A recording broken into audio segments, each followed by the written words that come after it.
मिथिला के मेरे भाइयों बहनों, हम लोगों के लिए हिंदी समझना मुश्किल नहीं है और इसलिए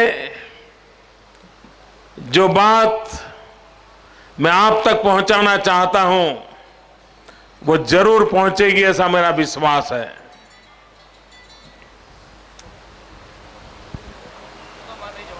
एक बात निश्चित है भाइयों बहनों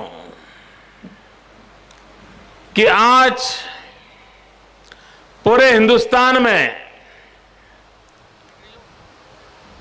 गुजरात की पहचान बहुत साफ साफ देश और दुनिया को नजर आ रही है।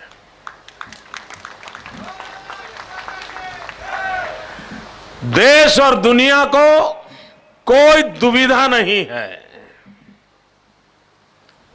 कश्मीर से कन्याकुमारी, पूरे हिंदुस्तान से एक ही स्वर में गुजरात के विषय में बोला जाता है और वो स्वर है, वो भाव है, वो विश्वास है विकास का। चारों तरफ गुजरात के विकास के मुद्दे पर कोई डिस्प्यूट नहीं कर रहा है।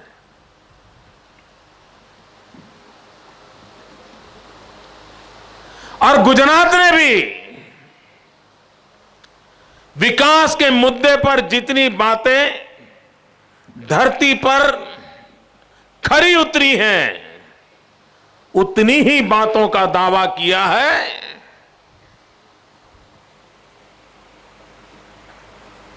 उससे अधिक किसी बात का कभी दावा नहीं किया है। और भाइयों बहनों, पहली बार हमारे देश में विकास ये मुद्दा चर्चा के केंद्र में है। कोई चाहे आज स्वीकार करे या न करे, हर एक के अपने अपने कारण होंगे, हर एक की अपनी अपनी मजबूरियां होगी, हर एक के अपने अपने एजेंडा होंगे। हो सकता है कि इस सत्य को स्वीकार करने का सामर्थ्य आज उनमें न हो, लेकिन कभी न कभी तो लोगों को स्वीकार करना पड़ेगा कि हिंदुस्तान की राजनीति में विकास के मुद्दे पर सब सरकारों को बोलने के लिए मजबूर करने का अगर किसी ने काम किया है तो गुजरात के 6 करोड़ नागरिकों ने किया है। चुनाव पहले भी होते थे, लेकिन पहले जब चुनाव होते थे तो वादों के आधार पर होते थे। जो सत्ता में होते थे वो भी नए वादे देते थे, जो सत्ता में आना चाहते थे वो भी नए ख्वाब दिखाते थे, नए वादों की घोषणा करते थे। क्या हुआ, क्या किया, लोगों का भला कितना हुआ, इस मुद्दे पर इस देश में कोई चर्चा नहीं होती थी। हम ये करेंगे, हम वो करेंगे, ये बातें होती थी। गुजरात की सरकार ने पूरे देश में एक माहौल बनाया है कि अब जनता को हिसाब देना पड़ेगा और जनता उन्हीं लोगों को पसंद करेगी जो जनहित में काम करते हैं, जनता के सपनों को पूरा करने का प्रामाणिक प्रयास करते हैं। यह स्थिति हमने पैदा की है और हमें इस बात का गर्व है कि हिंदुस्तान में विकास को हमने एजेंडा बनाया है। सब लोगों को उसके पीछे चलना पड़ रहा है। बाकी लोगों के तौर तरीके क्या है? टुकड़े फेंको। अगर किसी इलाके में चुनाव जीतने के लिए 1000 में से 250 वोट की जरूरत है तो सिर्फ 250 को ही ध्यान में रखो, 2-4 टुकड़े फेंक दो, उनकी एक वोट बैंक बना लो और अपनी इच्छाएं पूरी कर लो। यही खेल चलता रहा। बाकी 750 लोगों का क्या होगा इसकी उनको कभी परवाह नहीं रही। सारा खेल वोट बैंक की राजनीति के इर्द गिर्द चला। विकास के काम भी उन अपने मतदाता वोट बैंक है उसको स्ट्रेंथन करने के लिए ही किए गए। रास्ता बनेगा तो वहीं बनेगा जिस गांव में से वोट की संभावना है, वरना वो गांव 40-40 साल तक वोट के बिना, रास्ते के बिना रह जाएगा। यही खेल चलता रहा। हर चीज को चुनाव के साथ जोड़ दिया गया, वोट बैंक के साथ जोड़ दिया गया, और नतीजा यह हुआ कि वोट बैंक तो संभली लेकिन देश नहीं संभला। कुछ मुट्ठी भर लोगों का भला तो हुआ लेकिन आम आदमी की भलाई नहीं हुई। यह दुर्भाग्य देश ने देखा है। गुजरात ने जो देश को दिया यही दिया है कि हमने ये टुकड़े फेंकने वाली परंपराओं को समाप्त कर दिया। लोगों को लालायित करके, भ्रमित करके अपना उल्लू सीधा करने वाला कारोबार गुजरात में खत्म हो गया। धरातल पर विकास, इसको हमने प्राथमिकता दी। पहले तो विकास की कल्पना क्या थी? मेरे पत्रकार बंधु यहां इतने सालों से पुराने जो पत्रकार हैं उनको मालूम होगा पहले विकास की कल्पना क्या थी। मुझे स्मरण है, मैं नया नया राजनीतिक जीवन में आया था और उन दिनों में गुजरात में अकाल की स्थिति रहा करती थी। तो कहीं पर भी दौरा करते थे तो लोग हमें आकर के मेमोरेंडम देते थे, मांग पत्र देते थे। और क्या मांगते थे? वो कहते थे कि देखिए अकाल की संभावना लगती है तो हमारे इलाके में भी रिलीफ वर्क शुरू हो जाए, राहत के काम शुरू हो जाए, कुछ खुदाई उदाई का काम मिल जाए ताकि हमको रोजी रोटी मिल जाए। यही मांग करते थे। कोई गांव थोड़ा जागरूक होता था तो क्या मांगता था कि ये जो रिलीफ वर्क चलने वाले जहां खुदाई होने वाली है तो कम से कम वो मिट्टी हमारे गांव से जाने वाली जो पगडंडी है, अगर वहां पर वो मिट्टी बिछा दी जाए तो कभी हम लोगों को आगे चल करके बस को आने जाने की सुविधा बन जाए, तो ऐसा एक कच्ची मिट्टी का रोड बना दीजिए। ये मांग हुआ करती थी। लोगों को पता तक नहीं था कि विकास क्या होता है, और सरकारें भी मिट्टी डाल करके कच्ची सड़क बना देना उसी को विकास मानती थी। अकाल के समय रिलीफ काम करना, उसी से रास्ते बना देना, इसी को बहुत बड़ी सिद्धि मानी जाती थी। आज भाइयों बहनों 15 साल के भीतर भीतर क्या बदलाव आया है, कैसी स्थिति बनी है। आज मुझे आदिवासी इलाके के लोग मिलने आते हैं तो क्या कहते हैं? मोदी जी कुछ रोड का काम हो जाए ऐसी हमारी इच्छा है। तो मैं उनको कहता था यार मैं इतना दौरा करने वाला इंसान हूं, मुझे मालूम है तुम्हारे यहां तो पक्का रोड है। तो वो कहता है साहब पक्का रोड तो है लेकिन सिंगल पट्टी है, हमें जरा डबल पट्टी वाला रोड चाहिए, ये मांग करता है। कहीं जाते तो कहता है मोदी जी रोड तो अच्छा है, डबल पट्टी है, लेकिन अब जरा वक्त बदला है, हमें पेवर रोड चाहिए, पेवर रोड चाहिए। मेरे गुजरात का आदिवासी गुजरात सरकार से पेवर रोड की मांग कर रहा है। यह विकास का मॉडल है। विकास कैसे होता है, कैसी स्थितियों को बदलता है, इसका यह उदाहरण है। मैं सद्भावना मिशन में एक जिले में गया था तो वहां पर एक बंजारा समाज के कुछ लोग आए। उन्होंने मुझे एक खिलौना भेंट किया और खिलौने में वो ले आए थे प्लास्टिक का जेसीबी। मैंने कहा यार तुम ये क्यों लाए हो? बोले साहब हम बहुत समझ बूझ करके लाए हैं। मैंने कहा क्यों? पहले बोले हम गधे रखते थे और गधों पर मिट्टी ढो करके बेचने का काम करते थे, लेकिन आपकी सरकार आने के बाद अब गधे नहीं रखते, जेसीबी रखते हैं, और ये हमारी प्रगति का प्रतीक आपको देने आए हैं। मित्रों, एक जमाना था जब दाहोद और गोधरा जिले के लोग बारिश समाप्त होते ही दिवाली का इंतजार किए बिना शहरों की ओर चले जाते थे। क्यों? ताकि आपकी गाड़ी ठीक चले, आपको रोड अच्छा मिले।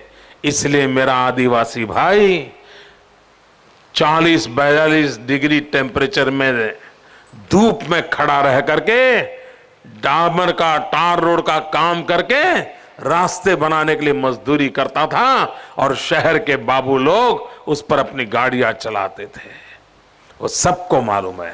आज पंचमहाल और दाहोद में जाइए, रोड पर काम करने वाला मजदूर नहीं मिलता है। अगर जाकर के पूछोगे तो कहता है कि मैं कॉन्ट्रैक्टर हूं। अब पहले तो मैं मजदूरी करता था, अब मैं कॉन्ट्रैक्ट लेता हूं।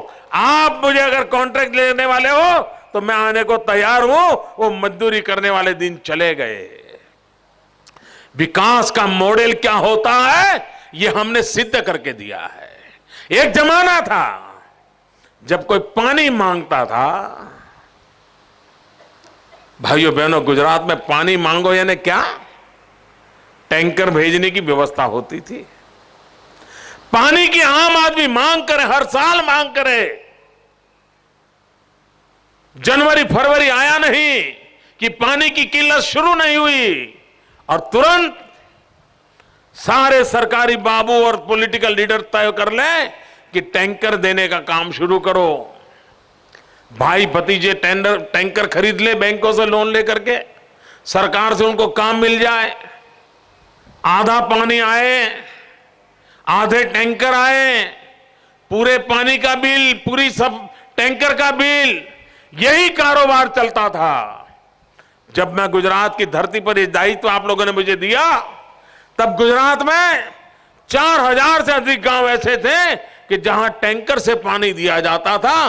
करीब करीब 30% गांव ऐसे थे इस राज्य के जहां टैंकर से पानी दिया जाता था, और टैंकर से पानी देना यानी एक बहुत बड़े भ्रष्टाचार का खेल चलता था।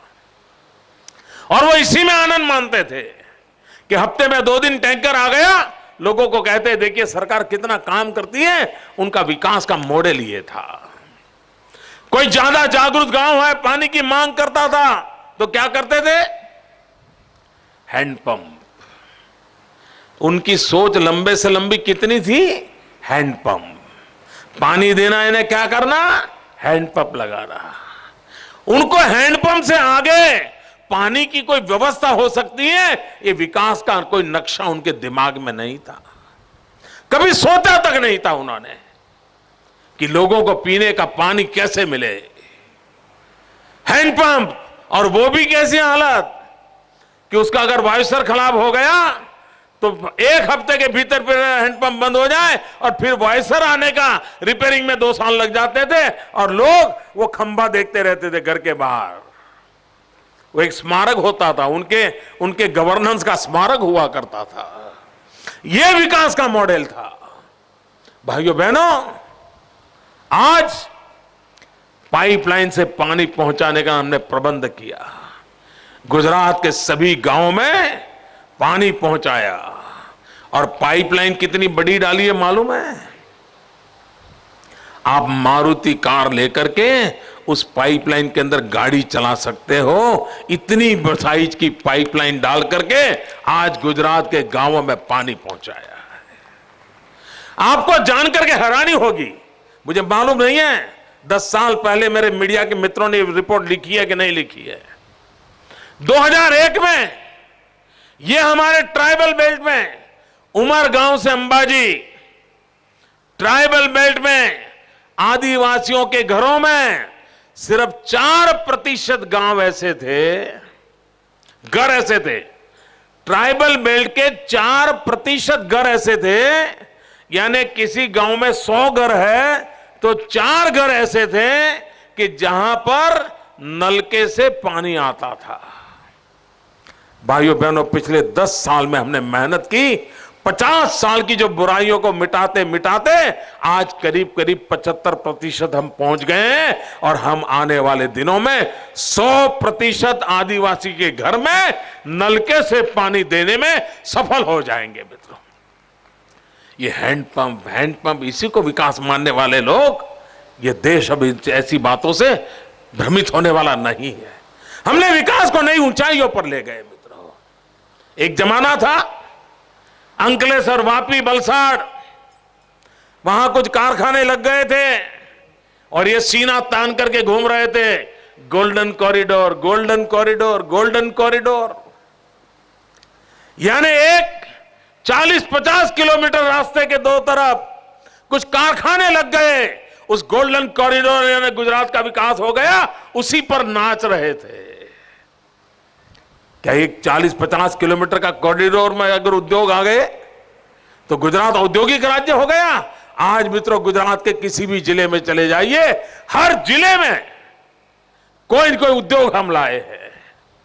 आप गोधरा से निकलिए, बड़ौदा तक जाइए, पूरा रास्ता उद्योगों से भरता चला जा रहा है। मित्रों, किसी ने सोचा था कि यहां हर क्षेत्र में उद्योग हर जिले में आ सकते हैं? हमने औद्योगिक विकास की परिभाषा बदल दी। हम सब क्षेत्रों में विकास चाहते हैं, समाज के सब वर्गों का विकास करना चाहते हैं। पहले हमारा किसान खेती करता था। खेती के हाल क्या थे मित्रों? वो बारिश का इंतजार करता था, बारिश हुई, फसल हो गई तो अपनी रोजी रोटी कमा लेता था, वरना 8 महीने भर वो बेचारा मजदूरी के इंतजार में रहता था। पानी समुद्र में बह जाता था, पानी का उपयोग नहीं हो पाता था। वर्षा होती थी, पानी बह जाता था। हमने पानी को रोकने का प्रबंध किया, पानी को प्राथमिकता दी और आज परिणाम क्या आया है? मैं हमारे कांग्रेस के मित्रों को चैलेंज करता हूं, आह्वान करता हूं, अगर आपके दिल में किसान के प्रति प्रेम हो, हिंदुस्तान का गांव का भला करना चाहते हो, तो मैं दिल्ली की सल्तनत को आह्वान करता हूं कि आइए मैदान में। आप कृषि विकास 3% से आगे नहीं ले जा पा रहे हो, इस सच्चाई का इनकार नहीं कर सकते हो। 3% से आगे हिंदुस्तान का कृषि विकास नहीं जा पा रहा है। ये गुजरात का दमखम देखिए, हमने 11% क्रॉस कर दिया है कृषि के विकास में। आज मैं यहां प्रदर्शनी देख रहा था, आपने भी देखा होगा। संतरामपुर इलाके के किसान मुझे मिले, वो कहते हैं हम आधुनिक ढंग से अब परवर की खेती करते हैं और 1 एकड़ भूमि में 2.5 लाख 3 लाख रुपया कमाना हमारे लिए संभावना पैदा हुई है। मैंने कहा इतने परवर बेचोगे कहां? तो उनको साफ पता है कि साहब मुंबई जाएगा और मुंबई से विदेश तक चला जाएगा, हमारा संतरामपुर का परवर दुनिया के बाजार में बिके, ये सपना देख करके काम रहे हैं। मित्रों, चीजें बदली जा सकती है। उनको विकास का ये रूप मालूम तक नहीं था, वो छोटे छोटे खेल खेलने में लगे थे। हमने एक बहुत बड़ी स्थिति को पैदा किया है। भाइयों बहनों, आज विकास की बात होती है तो चर्चा गुजरात की होती है, गुजरात की बात होती है तो चर्चा विकास की होती है। यानी एक सिक्के की 2 बाजू, गुजरात और विकास, विकास और गुजरात, चारों तरफ। और आप लोगों को भी पता होगा, आप हिंदुस्तान में किसी कोने में गए हो, हरिद्वार गए हो, ऋषिकेश गए हो, किसी रिश्तेदार को मिलने गए हो, कहीं शादी बारात में गए हो, कहीं ट्रेन में सफर कर रहे हो और कोई गुजरात के बाहर के व्यक्ति से आपका मिलना हो जाए और अगर उसको पता चले कि आप गुजराती हो तो तुरंत आपका हाथ पकड़ लेता है और हाथ छोड़ता नहीं है। उसको लगता है आपका हाथ पकड़ के उसको शायद नई ऊर्जा मिल जाएगी। ये पूरे देश में अनुभव है, कोई इंकार नहीं कर सकता है। मित्रों, कुछ राजनीतिक कारणों से इस सच्चाई को दबाने की कोई कोशिश करता होगा तो उसकी आत्मा को भी पूछे। यहां आए हुए हर व्यक्ति के जीवन में अगर कोई अन्य राज्य का व्यक्ति मिला होगा, यह अनुभव आया होगा, यह मैं दावे से कहता हूं। यह ऐसे वैसे नहीं आया है, यह ऐसे वैसे नहीं आया है। एक कठोर परिश्रम किया है, 10 साल तक विकास की यात्रा के लिए एक तपस्या की है, साधना की है, पूरी सरकार को एक ही काम के लिए खपा दिया है और समाज की शक्ति को जोड़ करके लिया है। भाइयों बहनों, दो दृश्य देश के सामने साफ है, दो राजनीतिक संस्कृतियां देश के सामने साफ है। अब देश को निर्धारित करना है किस राजनीतिक संस्कृति से देश का भला होने वाला है और किस राजनीतिक संस्कृति से देश तबाह हो रहा है। एक राजनीतिक प्रवृत्ति है भागला पाड़ो राज करो, डिवाइड एंड रूल, जितने टुकड़े हो सकते टुकड़े करो। और दूसरी राजनीतिक संस्कृति है सबका साथ सबका विकास। यह मंत्र ऐसे नहीं आया है, यह तपस्या कर करके निकली हुई बातें हैं।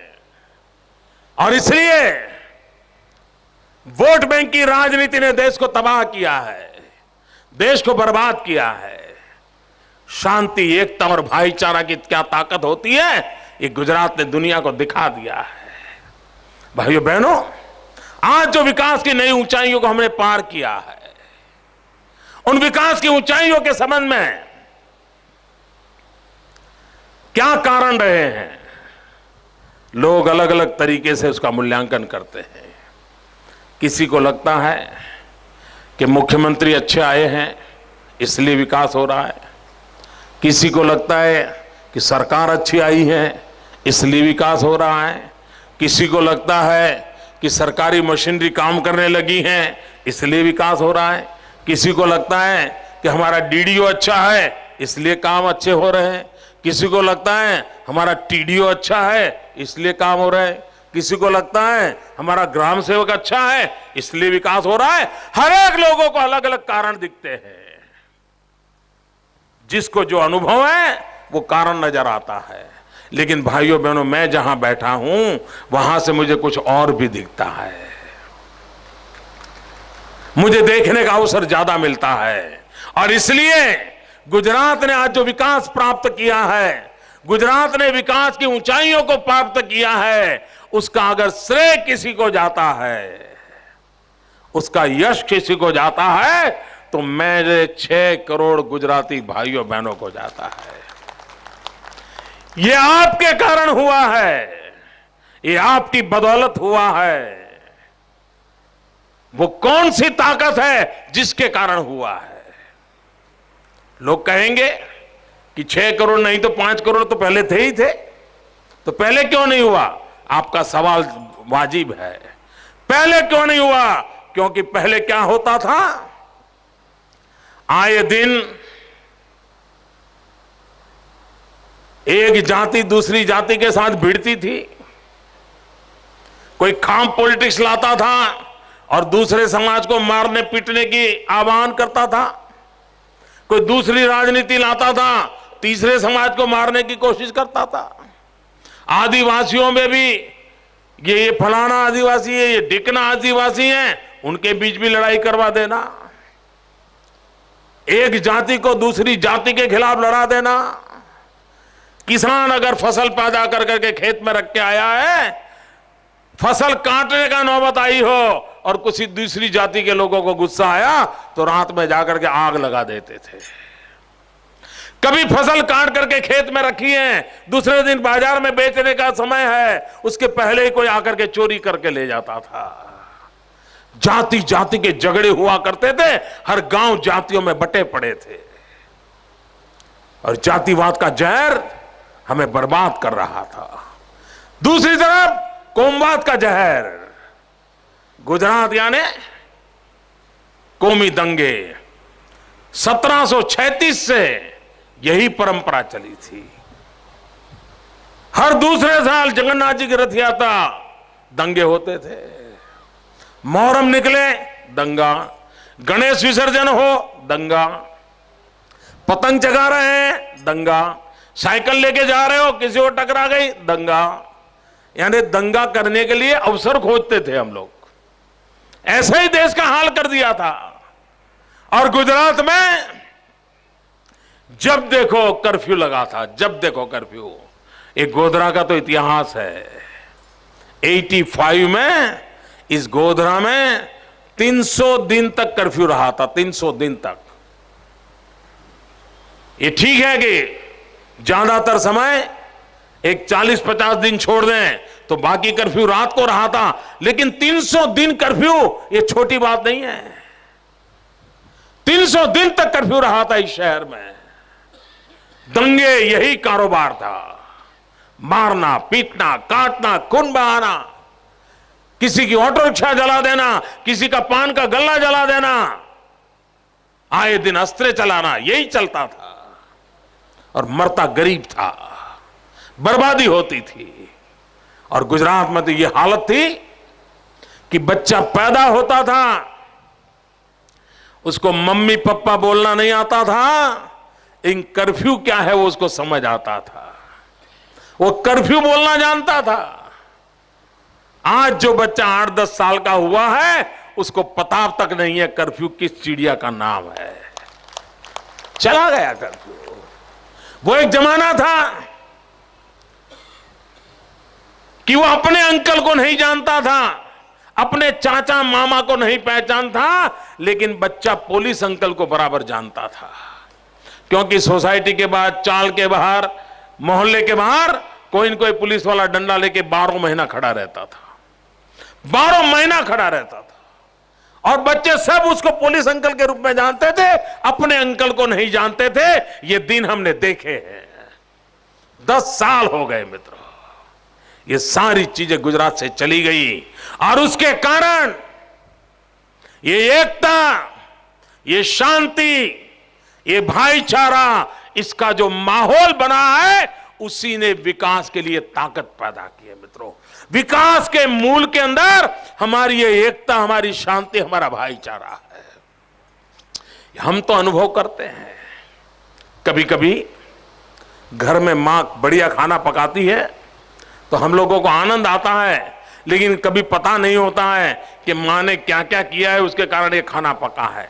उसी प्रकार से ये जो विकास हुआ है, हमें आनंद तो आ रहा है, लेकिन ये विकास होने के पीछे वो कौन सी मार्मिक ताकत पड़ी थी, उस पर हमारा ध्यान नहीं जा रहा है।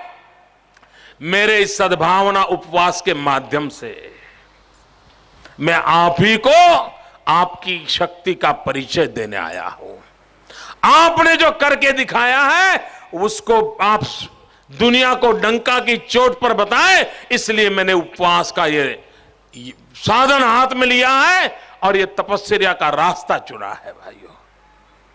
ये लेने पाने के लिए नहीं है, ये किसी के खिलाफ नहीं है, और नहीं मैं मेरी शक्ति किसी के खिलाफ बर्बाद करना चाहता हूं। मेरे पास 6 करोड़ लोगों के लिए काम करने के लिए 6 जन्म लूं तो भी कम पड़ जाए, इतना काम पड़ा है। 6 जन्म लूं तो भी कम पड़ जाए, इतना काम इस गुजरात के लिए मेरे पास पड़ा है। इसलिए मैं किसी के लिए समय बर्बाद करने के लिए तैयार नहीं हूं। ये समय आप पर, आपका अधिकार है मुझ पर, ये आपके लिए है, आप ही की भलाई के लिए खर्च हो, ये मेरा संकल्प है। और इसलिए मैं दुनिया को बताना चाहता हूं, कोई मेरा साथ दे या न दे, मित्रों विरोध कितना तीव्र होता है वो सब मैं झेल चुका हूं, और उसके लिए मुझे कोई शिकायत भी नहीं है। आए संकट आए, उसी ताप में से हम पैदा होने को तैयार हैं मित्रों। आज लोग मुझे आशीर्वाद दे रहे थे, ढेर सारे आशीर्वाद दे रहे थे। कोई कुछ बनने के लिए आशीर्वाद दे रहा था, कोई कुछ करने के लिए आशीर्वाद दे रहा था। मैं सबको कहता था कि अगर आपको मुझे आशीर्वाद देने हैं तो कुछ बनने के लिए आशीर्वाद मत दीजिए। आपको मुझे आशीर्वाद देना है तो कुछ करने के लिए आशीर्वाद मत दीजिए। आप मुझे आशीर्वाद वो दीजिए कि मुझ पर कितने ही जुल्म क्यों न हो, मेरी सहन शक्ति में कोई कमी ना आए। बस ये आशीर्वाद दे दीजिए, फिर खेल मेरे हाथ में है।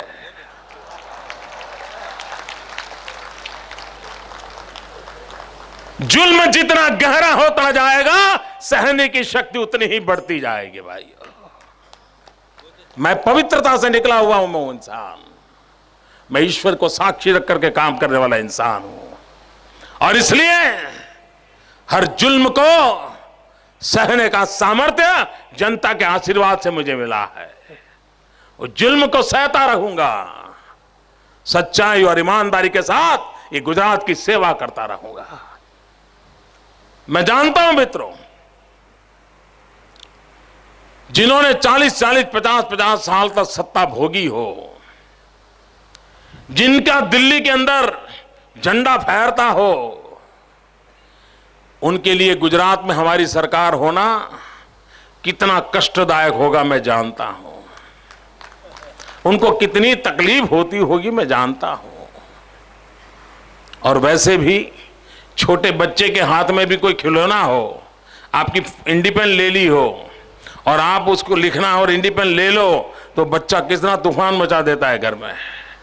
एक छोटा बच्चा ना समझ के बच्चे के हाथ में से भी अगर उसकी इंडिपेंडेंस आप ले लो, तो बच्चा 2 दिन तक घर में तूफान मचाए रखता है। तो इनका तो सब लूट गया है, इनका तो सब लूट गया है। और इसलिए उनकी परेशानी मैं समझ सकता हूं। और आपने वो गिलहरी देखी होगी, क्या कहते हैं उसको आप, नहीं, चिपकली, हाँ, चिपकली ना, चिपकली। अगर उसकी पूंछ कट जाती है ना कभी, तो बाद में उछलती रहती है, काफी देर तक उछलती रहती है। कोई जीव नहीं होता, जान नहीं होता, कोई संभावना नहीं होती, लेकिन वो उछलती रहती है। तो ये उछलना कूदना चलता रहता है, ये उछलना कूदना चलता रहता है मित्र। भाइयों बहनों, ये विकास की ऊंचाइयों को पार करना इन दोनों एक फैशन हो गई है पूरे हिंदुस्तान में। जो लोग गुजरात को पसंद करते हैं वो ये कहते हैं हम गुजरात जैसा करना चाहते हैं, और जो गुजरात को नापसंद करते हैं वो कहते हैं देखिए उस काम में तो हम गुजरात से आगे निकल गए। मतलब मापदंड कोई होगा, मानदंड कोई है तो गुजरात है। अच्छा करना है तो भी गुजरात को देखना है, और अच्छा किया है तो भी गुजरात के आधार पर ही बताया जाता है। ये तो हमने हासिल कर लिया है। लेकिन इन दिनों गुजरात में कुछ भी होता हो, लेकिन बाहर कुछ और हो रहा है। आप देखिए, भारत सरकार के पोस्टल डिपार्टमेंट ने आज एक एनवेलप प्रकट किया। भारत सरकार का पोस्टल डिपार्टमेंट सद्भावना मिशन पर एनवेलप प्रकट करे। मैं नहीं जानता हूं इन अफसरों का क्या होगा,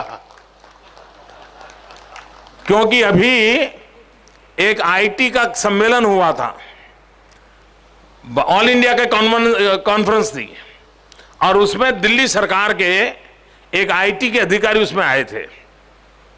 और वो भले भाव से कुछ अच्छी बातें गुजरात के लिए बोल दी उनके मुंह से कि आईटी सेक्टर में, ई गवर्नेंस में गुजरात ने अच्छा काम किया वगैरह वगैरह। वो वहां पहुंचे नहीं कि उनकी बदली हो गई, ट्रांसफर हो गई। एक ही गुना था कि उन्होंने गुजरात की तारीफ कर दी थी। भाइयों बहनों, आज एक स्पेशल एनवेलप पोस्टल डिपार्टमेंट ने निकाला है, और वो भी सद्भावना मिशन पे निकाला है, गोधरा की धरती पर निकाला है, शांति एकता भाईचारा का संदेश निकाल कर का है। तो एक ये दृश्य है। दूसरा भी एक दृश्य देखिए। कुछ दिन पहले पंजाब की एक चुनाव सभा थी। पंजाब में चुनाव चल रहे हैं। पंजाब की चुनाव सभा में कांग्रेस के भूतपूर्व मुख्यमंत्री और इस समय जो चुनाव का नेतृत्व कर रहे हैं श्रीमान अमरिंदर सिंह जी, उन्होंने पब्लिकली भाषण किया है। पंजाब के चुनाव में पंजाब की जनता से वोट मांगने के लिए कांग्रेस के नेता ने भाषण किया है कि आप मुझे वोट दो, मैं पंजाब को गुजरात की तरह आगे ले जाऊंगा। ये कहा है उन्होंने। यानी पंजाब में भी वो गुजरात मॉडल पर काम करने के लिए सोच रहे हैं। मित्रों, ये यहां की बात नहीं है। हिंदुस्तान भर में कांग्रेस के लोगों को, वहां की जनता को कुछ कहना है तो गुजरात का नाम लेना पड़ रहा है। और इसलिए यहां के लोगों को मैं क्या कहूं, क्यों कहूं? अगर मुझे कहना है तो 6 करोड़ गुजरातियों को कहना है कि सद्भावना ही एक रास्ता है जो गुजरात को आगे ले गया है और राज्यों को भी ले जा सकता है। उनको लगता है कि मोदी की नकल करेंगे तो काम चल जाएगा, मोदी की किसी योजना को अपने नाम पे लगा करके बना देंगे तो काम चल जाएगा। हो सकता है थोड़ा बहुत सुधार हो जाए, लेकिन पूरे राज्य में अगर परिवर्तन लाना है, गुजरात की तरह विकास की ऊंचाइयों पर जाना है, तो मैं उन राज्यों के समझदार राजपुरुषों से प्रार्थना करता हूं कि आप सिर्फ गुजरात की योजनाओं की नकल मत कीजिए।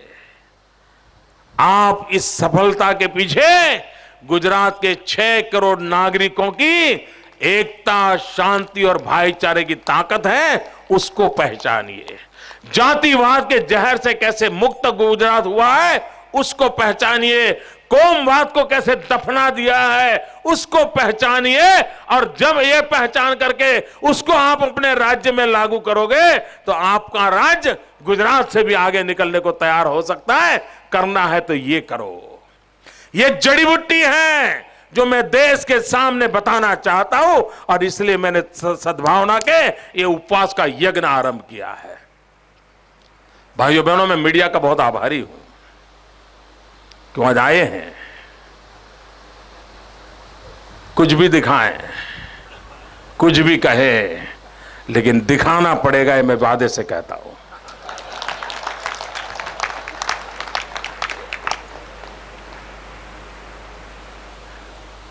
ये तपस्या है, इसको कोई नकार नहीं सकता है।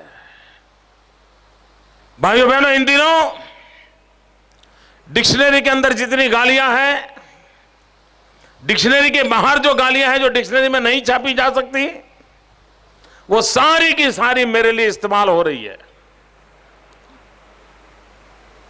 उनके पास जितनी ताकत है सारी गालियां दे रहे हैं। ऐसा कहते हैं मनोवैज्ञानिक लोग कि जब गुस्सा निकल जाता है तो मन को थोड़ा रिलीफ होता है।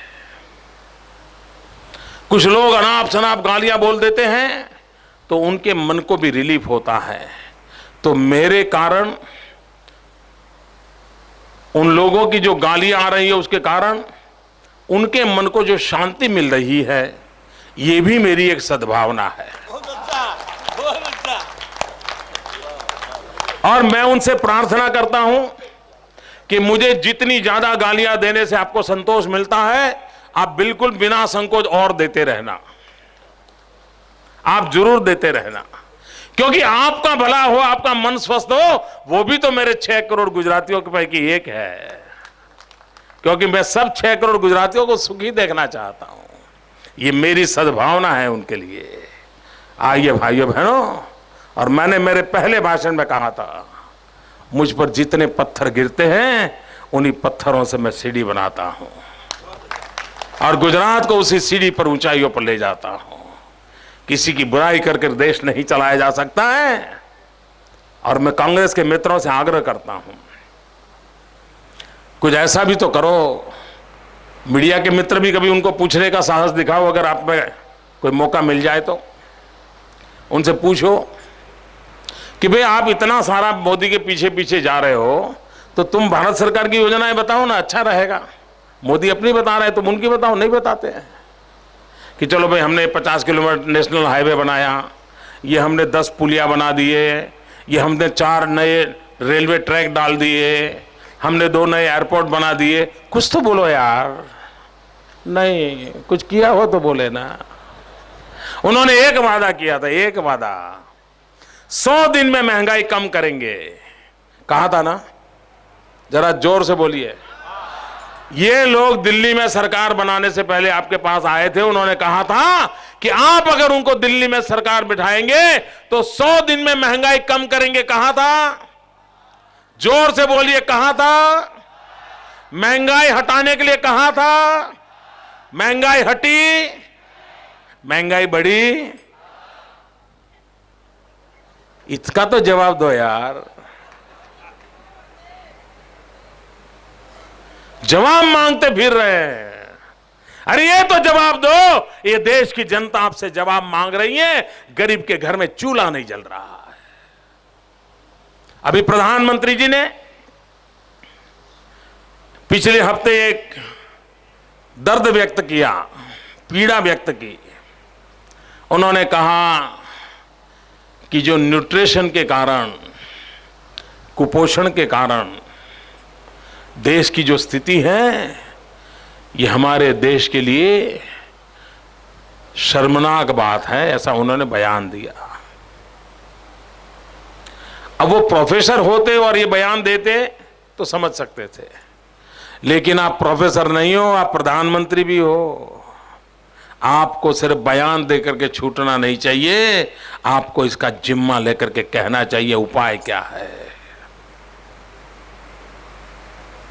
मैं हैरान हूं मित्रों, भारत के प्रधानमंत्री इतने बड़े वरिष्ठ पद पर बैठे हैं, इतने बड़े विद्वान व्यक्ति रहे हैं, जिंदगी के अधिकतम हिस्सा शासन व्यवस्था के साथ उनका जुड़ा रहा है, अर्थशास्त्री के नाते उनका लोहा माना जाता है। उनको 2012 में जाकर के पता चला कि देश में न्यूट्रिशन की समस्या है। भाइयों बहनों, गुजरात कैसे होता है मैं बताना चाहता हूं। 2001 का सेंसस हुआ, जनगणना हुई, 2004 में उसका फुल रिपोर्ट आया। मैंने जब 2004 में फुल रिपोर्ट पढ़ा तो मेरा ध्यान ये माल न्यूट्रिशन पर गया। मैंने अफसरों की मीटिंग बुलाई कि भाई ये जो सेंसस रिपोर्ट कहता है ये चिंता बताता है, हम लोगों ने कुछ सोचना चाहिए। और आपको जानकर के हैरानी होगी, प्रधानमंत्री 2012 में बोल रहे हैं हमने 2005 के अंदर न्यूट्रिशन की समस्या के खिलाफ लड़ाई शुरू कर दी। 1000 करोड़ रुपया तक का बजट न्यूट्रिशन के मुद्दे पर हमने खर्च किया, क्योंकि गरीब का बच्चा कुपोषण में पीड़ित नहीं रहना चाहिए। सगर्भा माता, उसको अगर कुपोषण होगा तो उसके गोद से अपंग बच्चा पैदा होगा, विकलांग बच्चा पैदा होगा, मंद बुद्धि का बच्चा पैदा होगा, वो समाज के लिए चिंता का विषय रहेगा। ये काम हमने 2005 से शुरू किया। इतने बड़े व्यक्ति को 2012 तक इस बात का पता तक न चला, देश का क्या होता होगा भाइयों। ये शर्मिंदगी की बातें हैं। कुपोषण एक चिंता का विषय है, लेकिन सिर्फ शर्मिंदगी कह करके छूट जाना ये देश चलाने का तरीका नहीं होता है भाइयों। गरीबों के नाम पर वोट लेते हो, कुछ तो गरीबों का सोचो, कुछ तो उनकी चिंता करो। वो करने को तैयार नहीं है। एक गरीबों की भलाई के लिए 20 पॉइंट प्रोग्राम चलता है और हर तरह में 3 महीने भारत सरकार उसका एनालिसिस करती है। और पिछले 10 साल में एक भी कांग्रेसी सरकार पहले 5 में जगह नहीं बना पाती है। या तो बीजेपी की सरकारें नंबर 1 पर होती हैं, या तो बीजेपी के मित्र राज्य हैं एनडीए के, उनका नंबर होता है। और इसलिए भारत सरकार ने क्या किया, उनके अपने राज्यों का परफॉर्मेंस ठीक करने के बजाय वो सर्वे करना ही बंद कर दिया। ये इनका गरीबों का प्रति प्रेम देखिए। सर्वे करना बंद कर दिया, रिपोर्ट निकालना बंद कर दिया, क्योंकि उनकी किरकिरी होती थी, क्योंकि बीजेपी वाले राज्य ये 20 पॉइंट प्रोग्राम के इंप्लीमेंटेशन में नंबर मार लेते थे। क्या ये तरीका होता है क्या गरीबों की भलाई करने का? भाइयों बहनों, राजनीतिक बयानबाजी अपनी जगह पर होती है। चुनाव के समय कोई कर ले, हमें कोई प्रॉब्लम नहीं है, लेकिन एक बात निश्चित है, देश के 60 साल हम बर्बाद कर चुके हैं। अब देश की जनता ज्यादा इंतजार करने को तैयार नहीं है। हर व्यक्ति को परिवर्तन चाहिए, हर व्यक्ति को विकास चाहिए, हर व्यक्ति को अपने जीवन में बदलाव चाहिए। और गुजरात सरकार ने बदलाव लाने का कोशिश की है। देश भी यही प्रतीक्षा कर रहा है, देश भी बदलाव चाहता है। इस गंभीर हालत से वो छुटकारा चाहता है। भाइयों बहनों, ये सद्भावना मिशन के माध्यम से शांति, एकता और भाईचारा, ये हमारी ताकत है। उस ताकत को हमने बरकरार रखना है, उस ताकत को और बढ़ाना है। गले से गला मिला करके अपने अपने रास्ते कुछ भी क्यों ना हो, मिलजुल करके, ये भारत माता हमारी माता है, ये गुजरात हमारा प्रदेश है, ये गांव हमारा गांव है। आओ हम सब कर विकास करें, ये मार्ग हमको अपनाना है। इसी काम के लिए मैं चल पड़ा हूं। आधे से अधिक जिलों का मैंने दौरा पूरा किया है और मैंने ऐसा जन सैलाब कभी देखा नहीं। मैं मित्रों जिलों में पिछले 25 साल से घूम रहा हूं। मैंने धार्मिक कार्यक्रम देखे हैं, सामाजिक कार्यक्रम देखे हैं, राजनीतिक कार्यक्रम देखे हैं, लेकिन लाखों की तादाद में लोग मिलने के लिए आए, ये अपने आप में अजूबा है। ये पॉलिटिकल पंडितों के दिमाग में बैठने वाला विषय नहीं है। वो लिखने वाले भी समझ नहीं पाएंगे कि ये है क्या चीज। मैं अनुभव करता है क्या चीज है, क्या सामर्थ्य है, वो मैं अनुभव करता हूं। हर तबके के लोग, मुझे आज एक सज्जन मिलने आए, उनका बच्चा 3 साल का है। वो मुझे कह रहे हैं कि उसने कल शाम से तय किया है कि मैं अनशन करूंगा। वो उपवास पर बैठा है घर में, 2.5-3 साल का बच्चा। मित्रों, ये कौन सी ताकत है? ये किसी पॉलिटिकल पंडित के समझ का विषय नहीं हो सकता। मित्रों, यहां माताएं बहनें आती हैं, कोई पढ़ी लिखी माताएं बहनें नहीं है, लेकिन वो किस भाव से आशीर्वाद देती हैं, ये राजनीतिक तराजू से नहीं तोला जा सकता है। एक तपस्या के साथ जुड़ा हुआ ये जनमन है। इस जनमन का एक सामर्थ्य अलग होता है। इसको समझना राजनीतिक तराजू से संभव नहीं है भाइयों। एक सामाजिक क्रांति का अवसर है ये। साथ मिलने से कितनी बड़ी ताकत आती है, ये देश अनुभव करे। ये गुजरात दिखाना चाहता है। परिवार में भी एकता होती है तो परिवार आगे बढ़ता है। गांव में भी एकता होती है तो गांव आगे बढ़ता है। राज्य में एकता होती है, राज्य आगे बढ़ता है। देश में एकता होती है, देश आगे बढ़ता है। और ये मैंने पहले दिन कहा है कि ये सद्भावना मिशन वोट बैंक की राजनीति का मृत्यु घंट लेकर के आया है। इस देश में वोट बैंक की राजनीति खत्म होनी चाहिए। सबका साथ हो, सबका भला हो, यह संकल्प होना चाहिए। ये टुकड़े फेंक करके चुनाव जीतने वाले कारोबार से यह देश बर्बाद हो चुका है। सबका साथ, सबका भला, कौन सा रास्ता है ये? यही एकमात्र रास्ता है। और इसलिए भाइयों बहनों, आइए इस सद्भावना के मंत्र को लेकर के आगे बढ़ें और समाज के भलाई के लिए, हर तबके की भलाई के लिए कोई छूटना नहीं चाहिए, कोई पीछे रहना नहीं चाहिए। समाज तभी स्वस्थ होता है जब समाज के सभी अंग शक्तिशाली होते हैं। उस मंत्र को लेकर के हम चले। आज लाखों की तादाद में लोगों ने आकर के मुझे आशीर्वाद दिए। मैं पंचमहाल की धरती को नमन करता हूं। जिन्होंने मेरे साथ उपवास किया है, मैं उनका भी अभिनंदन करता हूं। भाइयों बहनों, मैं जब निकला तब मैंने कहा था मैं अकेला उपवास करूंगा, लेकिन हर जिले में हजारों की तादाद में लोग उपवास करने के लिए फिर बैठते हैं। छोटे छोटे बच्चे फिर सवाल उठाते हैं कि मोदी जी ने तो पारणा किया नहीं, और बच्चे घर जाकर के कुछ खाते नहीं हैं।